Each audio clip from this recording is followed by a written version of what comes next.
Good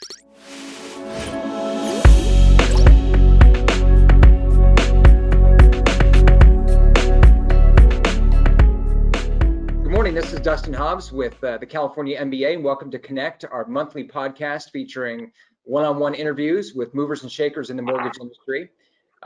Typically, we do these once a month, but since everyone is stuck at home and trying to find something to watch after they have already binge-watched Tiger King and sort of moved through their Netflix queue, we've decided to do a few more bonus episodes of Connect this month. So I'm really excited today to welcome John Hedlund. John is COO and Managing Director at AmeriHome, and he's also a member of our board of directors. And I think John, you're on ResBog with the MBA as well, if I remember right. And, I am, yes. I have the pleasure of being the vice chair this year there, and also on the MBA board of directors nationally. Right on, yeah. So John is, to say the least, John's in the know in what's been going on in the industry in the last couple of weeks. I'm not sure he's going to have a complete answer for every single question that you might have about what's going on, because a lot of that's still in flux, to say the least. But let's jump in and find out John's thoughts on the industry and where we're at and where we're going. So before I sort of get into the nitty-gritty of what's gone on in the last couple of weeks, John, I'd just love to know your journey in the mortgage industry, how you got from where you started to where you're at now with AmeriHome. Well, excellent. Well, first off, thank you, Dustin, for the opportunity to join your webcast, podcast, whatever the correct term is. Well, I guess mine started in Canada. So I'm originally a Canadian, grew up there, went to school there. And out of university, I joined the Royal Bank of Canada. So one of the larger banks, certainly in Canada, if not the world now. And over the years, moved around across Canada, but we bought a mortgage company around late 90s. And a couple of years later, I got asked to come down and help run that. And I've never left. So became a full-fledged American a few years ago. I've traveled around various cities in the US in the mortgage industry, worked for the Royal RBC Mortgage for several years, as I said, when I came down. And done stints at New Century and Countrywide and Bank of America after that, and was one of a small group of folks to start AmeriHome just over 6 years ago. All right. It's interesting. It's funny. You're the first person I've interviewed that when I say the journey through the mortgage process, you're actually talking a geographical journey through the through the industry. Yeah, it's been good. I've traveled. Probably lived in 8 or 9 different cities in 2 countries, and I think that's given me a lot of different perspectives, not only on the various economies and markets, but on the people differences and the nuances around both Canada and certainly the U.S. So it's been a lot of fun for me and my family. That's great. Well, and actually, one of the questions I've got here will relate to that here in just a sec. But I'm curious to know, obviously, the big question right now, everything that is going on with the COVID-19 crisis. How is AmeriHome dealing with that? What are your guys? How has that changed processes, and what are you guys doing to adapt to it? Yeah, and I guess first off, and I shouldn't say surprisingly, because we're very fortunate to have just a really high caliber of people at AmeriHome in all areas of the company, at all levels of the company. So it's been impressive, but maybe we should have expected it as an executive team. But within 3 days, so California went into lockdown, sooner than other parts of the country. And LA County was very quick, right after New York and probably a couple other places. But so we got into it pretty quick and sent everybody home. And I would say within 3 or 4 days, we had over 90% of our workforce at home, and our productivity was 90+%. Probably after about a week, it was close to basically where we were before. And I think it's all the more impressive. This isn't only true in our corporate headquarters here in Westlake Village, Thousand Oaks, but we also have another large site in Dallas, Texas, and another large site where we do our recapture business, Consumer Direct, in Irvine, California. And all 3 of the locations, the people just got it together. the IT resources, and really all of the staff helping out other employees. Not everyone has home offices, not everyone has that convenience. And so it was very quick and went relatively seamlessly. So we're all up and running. Our staff, by all accounts, are safe, which is of paramount concern. But business is kind of getting back to normal from the main, I'd say the main folks in the business areas. We have a few hot spots, and I'm sure you have some questions into that, so I want to elaborate on that. But certainly from an AmeriHome perspective, we did almost $1 billion more than our plan in March, and half of that month people were at home. Our turn times never got longer than 6 days from receiving of a fund to approved to fund. This month we bought a lot of loans at the end of March and early April, so we're a little longer, probably in the 7-8 day range, but that's still very good what's out there. And we'll look to do another 5 billion or so this month. So we're buying more. Our turn times are great, and we have a huge focus, obviously, on the quality aspect of it. And the teams have just choked down, a ton of change in really 3 weeks with what's gone on in the market. So I and the rest of our executive team, our CEO, Jim Fira, very, very pleased with what we've seen from not only the AmeriHome team, all of our employees and contractors, but really all of our partners. And I don't think you have a question on this, so just to elaborate on that. The key issues here, you can control your company, but every company out there has so many vendor partners. And I think that's really come to the fore. You test your own BCP plans, but you really test your vendors and your partners. And luckily, ours have really stepped up, but it's caused us to probably, when we get back to the office and things resume a degree of normalcy, to really look at kind of all those partners. Do we have backups? Where were we kind of hurt, and where do we need to build in some contingency plans? Yeah, that's it. I mean, I'm sure that'll be on everyone's plate once they're sort of, as you mentioned, back to something looking like normal. Right. Well, so what would you account, or how much would you account that, the fact that everything's sort of gone as seamlessly maybe as you could hope, to the corporate culture? I mean, I've talked to you enough times and been to the headquarters and kind of seen how the vibe is there. But I know that corporate culture is important to you. How much of that change do you attribute to the good corporate culture you guys have got? Yeah, I think that's an excellent question, Dustin, and I think a lot of it for sure. And as you say, the people a little bit. We've been buddies and friends for a while now, and we're not an old company. We're just in our 6.5 year, coming up to our 7th year. And so the core group of people that started this company and really got it on its feet over the first 2 or 3 years are the core group of people that are here today at all levels. And so, from day one, when you're starting a correspondent mortgage company in a tough market, we went live in 2014. We just have a lot of people with a can-do mindset, if you will, not afraid of hard work, not afraid of pitching in. And so when this happened a couple of years ago, we had the fires, and that knocked us down for a couple of days. I just never ceases to amaze me, and people just do what needs to get done.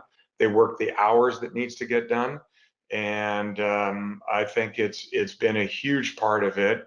And again, we started the company, and that small group of people got to be a larger group of people, and so many of us had worked together over the years that culture was almost already there, and it's persisted as we've grown the team.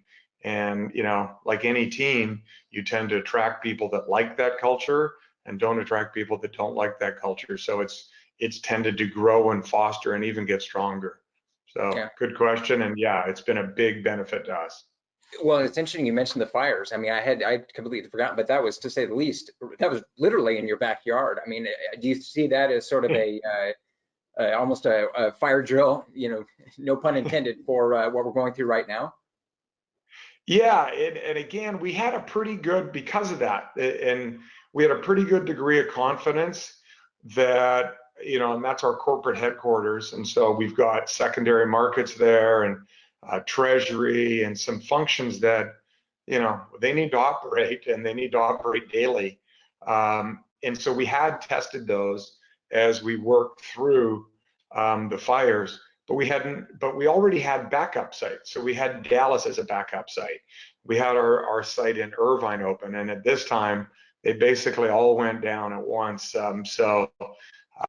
Again, we felt fairly confident. I think the biggest thing that's interesting, and I know we're seeing it on TV, we're seeing the news, and so it's not an AmeriHome thing, it's not even a mortgage industry, but the world's operated pretty well remotely.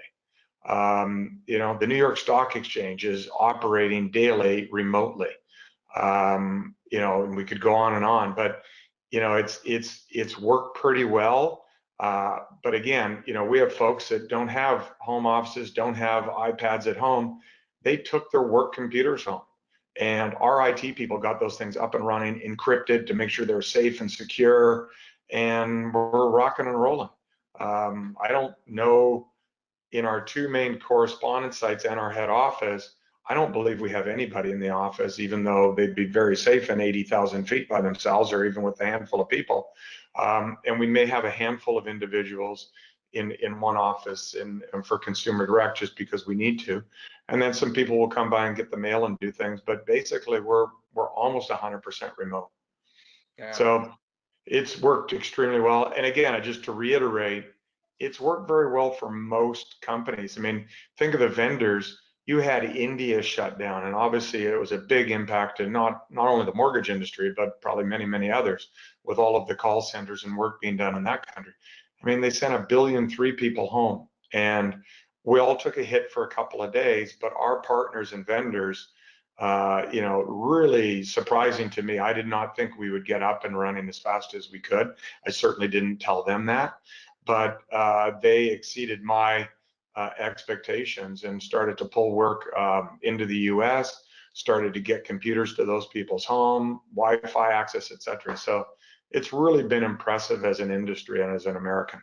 That's great to hear. That's great to hear. So all the good news there. Now for just a wee bit of bad news. And I mean, we could spend all day going through everything that's gone on and all of the threats out there to industry and the economy, but we don't have 6 hours. So if you had to break it down to maybe the number one threat facing mortgage bankers right now, what would you say?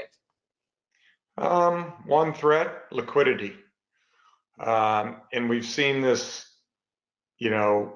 many ways already. So initially there were liquidity issues with margin calls, and that hit, a lot of our customers and really anybody in the business that was hedging. That appears to have waned a little bit. Thank you to, the MBAs, the national MBAs, our MBA in California, and everyone lobbying to the right people. But now I think the hot issue, if you're reading the press, etc., is with the forbearance and 6 months and up to a year. And then even then, what will happen when people go back on the regular payments? So depending how deep this goes, the servicers, the MSR owners need to continue to pay principal and interest and taxes and insurance. And those facilities, particularly for the GSEs, are not yet in place. So I think that is a big issue right now. But I think, again, back to just general liquidity, much like we saw during the crisis, that cash becomes king, and the faster that the government and the various entities involved in the mortgage business can ensure that and do their best to restore confidence, things will settle down, and I think we'll be fine. But right now, there's still a little bit of nervousness out there with some of the liquidity providers, and so we need to fix that fast. Yeah, couldn't agree more. Well, and speaking of 07, 08, I mean, you lived through that in the industry. What do you see sort of comparisons and things that are different? And I mean, what have you learned from going through that is helping you now? Well, I think our whole executive team lived through that, and I guess if there's a good thing coming from that is we did learn a lot. You learned a couple things, and I think the government and the industry learned you need to probably do more than you think, and you need to do it faster. And so I think the government is taking all the right steps there. Now, is it all implemented and are we all happy with everything? Well, of course not. I mean, this thing is moving fast and there's a lot of work to be done. So I think from that standpoint, the industry understands they need to move very quickly to support things. I think as a company, we understand where the real risks are and what ultimately caused companies real financial losses or other major issues going through that. And maybe what's a little scary, but isn't really as scary after going through it and things work out. So we are, we meet every day as an executive team. We have a routine. We talk about new risks, old risks, other challenges, how business is going, and are making sure that we're talking constantly. We're talking to our teams constantly. And making sure that the staff are basically comfortable, they know what's going on, and they know where we're at. So that's one of the risks is, that's a new one that we didn't have in 07 and 08 is we weren't remote. And so I think this is compounded a little bit by just that remoteness and not being able to pull together and hear directly from the line team members or the managers, et cetera. So we're spending a lot of time as a company trying to make sure that we stay connected, management, employees, different groups. So a lot of town halls, a lot of sessions, fair amount of social happy hours to do all that sort of stuff. But I think, the other part of your question was how do they compare? Hopefully, and I'm no doctor, but we'll listen to the experts, this will be much quicker. I mean, that probably lasted, from the start to the finish, debatable maybe, but 4, 5, 6 years. We're certainly not thinking that here. And it's different, of course. And again, there's 2 or 3 things that the Fed and the various groups in our business are focused on. And if those happen, to be quite honest, I think things will really settle down and we'll get back to a degree of normalcy. I do think the purchase market will take a hit, obviously, with the job loss and the stock market hits, et cetera, et cetera. But I do believe that rates will stay low. Not forecasting anything, so don't hold me to this, but I don't see any reason why they'd go up. And I do think that the Fed and the government will want to keep them low because we are a great supplier of net income to households by refined mortgages. And, that's a great way to give people more of their own money back every month for many years to come. So I'm confident once we get through the worst of it, there's actually a bright side here. So, I mean, I guess that sort of answers my next question about, where we're at in the next, maybe 6 months from now, assuming that, like you said, that, we get through this pretty quick and we can take the clamps off the economy and sort of, turn the machine back on, as it were.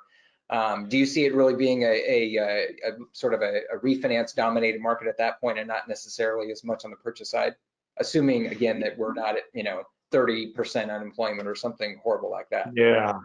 I mean, if and obviously our role as AmeriHome is we don't make bets and we listen to what we're hearing and then really try to react accordingly. So given, what we're hearing from the president and our other leaders, it would appear, right now we don't have an end date, but is it a 2 or 3 month thing?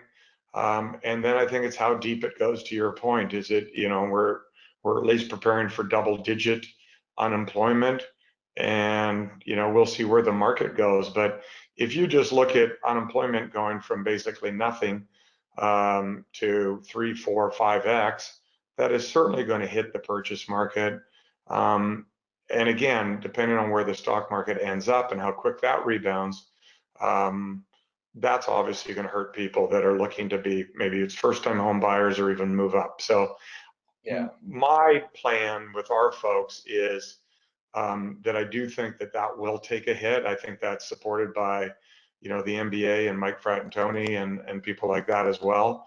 But refi, right now, I think the forecasters at least are saying it should stay about where they had it at the start of the year. I think it may take a bit of a hit depending on where rates go, but we think that will be strong. And we'll be here and very aggressive and looking to provide. Really, our role is to provide liquidity to our 650 clients, and that's our goal, and we take it very seriously. Gotcha. Yeah.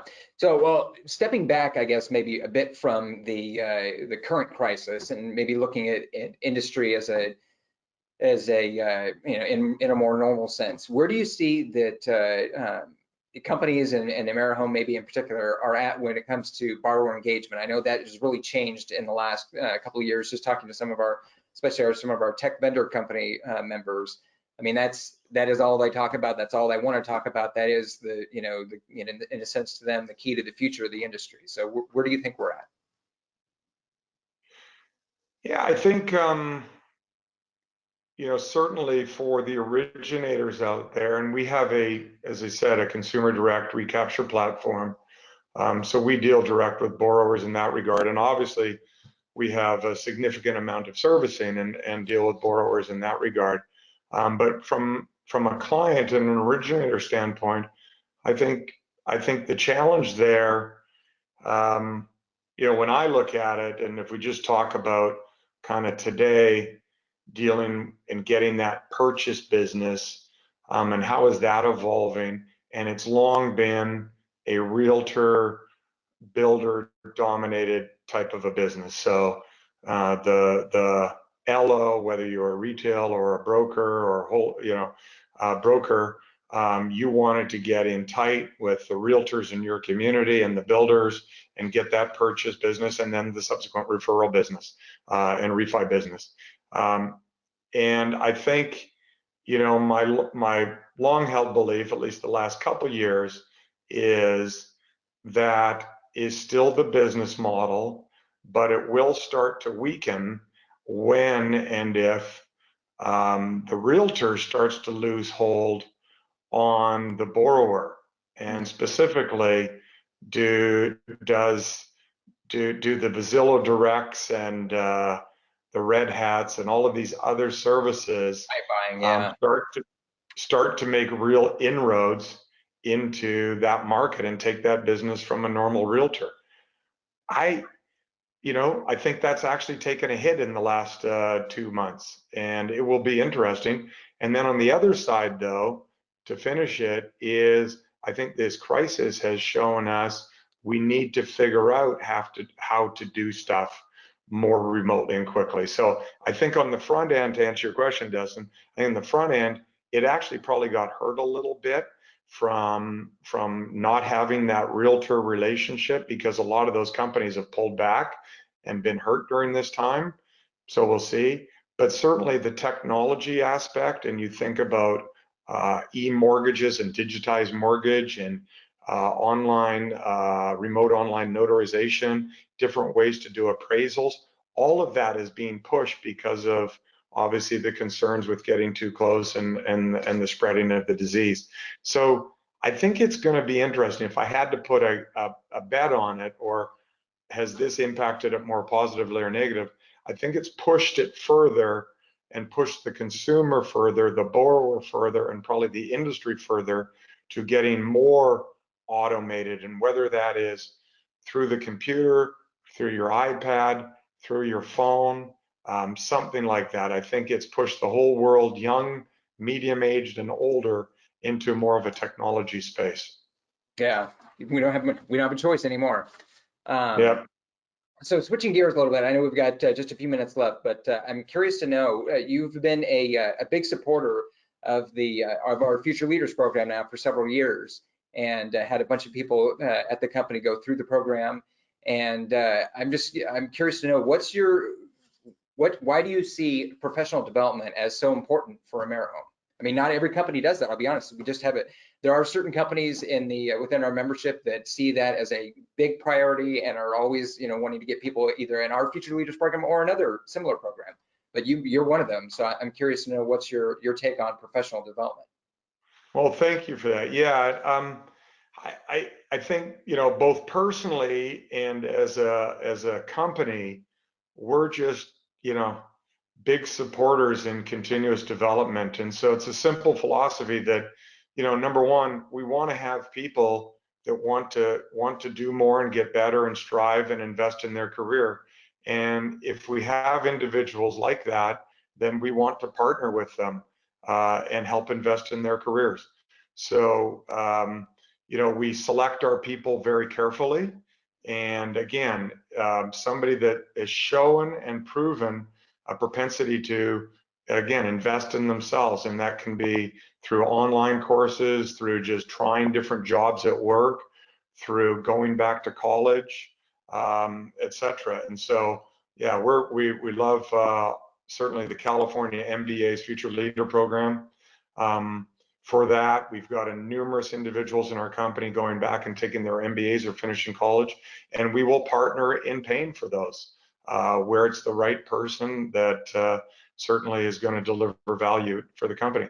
But in particular, the Future Leaders Program, I just love the fact that they get to meet other people. So part of this and part of the benefit, and I've been fortunate, as you mentioned at the opening, to be asked to join the California MBA, and I get a lot out of that. I've met a lot of very cool people. I've learned more about the industry from very smart people that have done different things or done longer than me or different perspectives.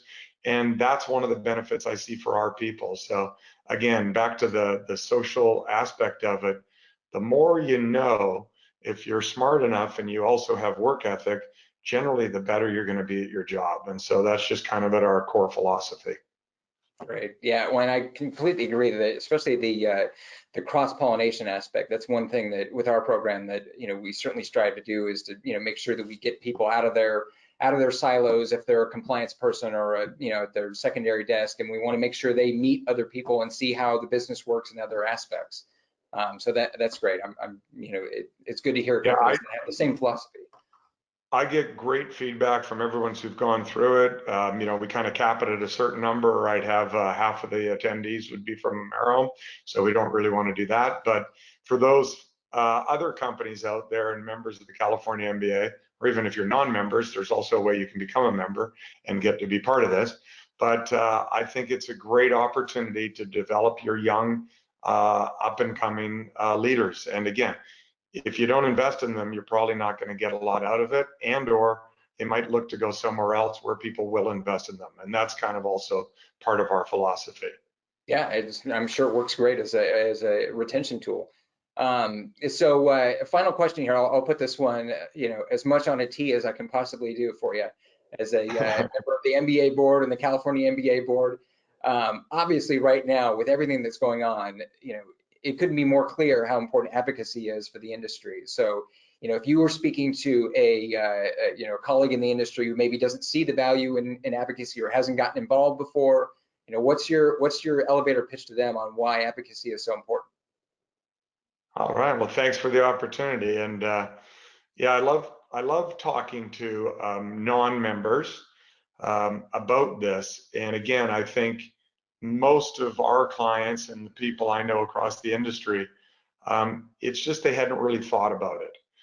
Because when they think about it and sit back, it just makes a ton of sense. Number one, how important it is. Right now, like never before, the California MBA and the National MBA and all of the other MBAs across our great country are working extremely long hours, pushing extremely hard to fight, not to push for the bills that we need to preserve our industry.